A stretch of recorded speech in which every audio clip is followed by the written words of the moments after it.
तो बच्चों, आज हम सीखेंगे हिंदी व्याकरण। क्लास 3 से क्लास 12 के लिए अनिवार्य है। एक बार आप सीख लेंगे मन से तो कभी नहीं भूलेगा।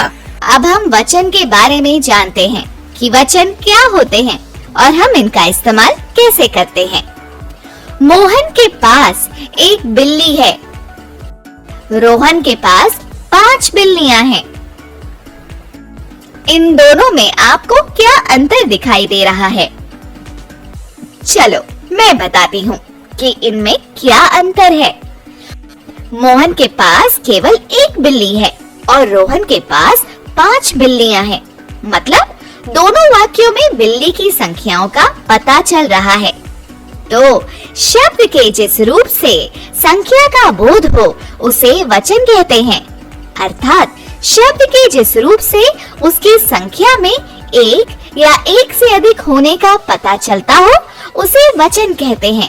जैसे लड़का, लड़के, पत्ता, पत्ते, बूंद, बूंदे, मैं, हम, रस्सी, रस्सियां।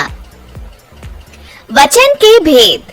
हिंदी व्याकरण में वचन के 2 भेद होते हैं, एक वचन और बहुवचन। एक वचन जिस शब्द के रूप से उसके एक होने का पता चले उसे एक वचन कहते हैं। जैसे कपड़ा, बाल्टी, चिड़िया, पुस्तक, घड़ी, बच्चा, घोड़ा आदि।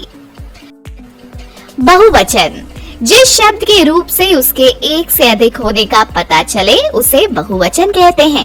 जैसे बच्चे, पुस्तकें, बाल्टियां, फसलें, लकड़ियां, चादरें आदि। हिंदी भाषा में आदर प्रकट करने के लिए एक वचन के स्थान पर बहुवचन का प्रयोग होता है।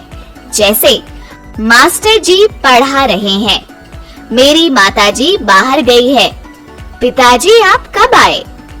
कुछ शब्द सदैव एक वचन ही रहते हैं। जैसे नल, बादल, आकाश, प्रजा, पाप, क्रोध, प्रेम, चीनी, पराजय आदि।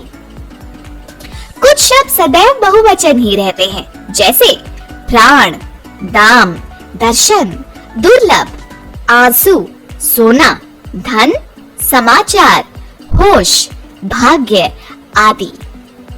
आओ अब हम एक वचन से बहुवचन और बहुवचन से एक वचन बनाते हैं। एक वचन से बहुवचन बनाना।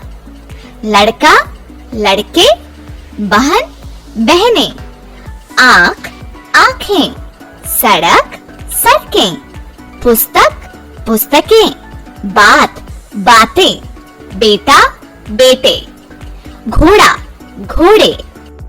बहुवचन से एक वचन। केले, केला, कन्याएं, कन्या, कविताएं, कविता, अध्यापिकाएं, अध्यापिका, नदियां, नदी, थालियां, थाली, अंगूठियां, अंगूठी, धातुएं, धातु। Please subscribe this channel for more videos.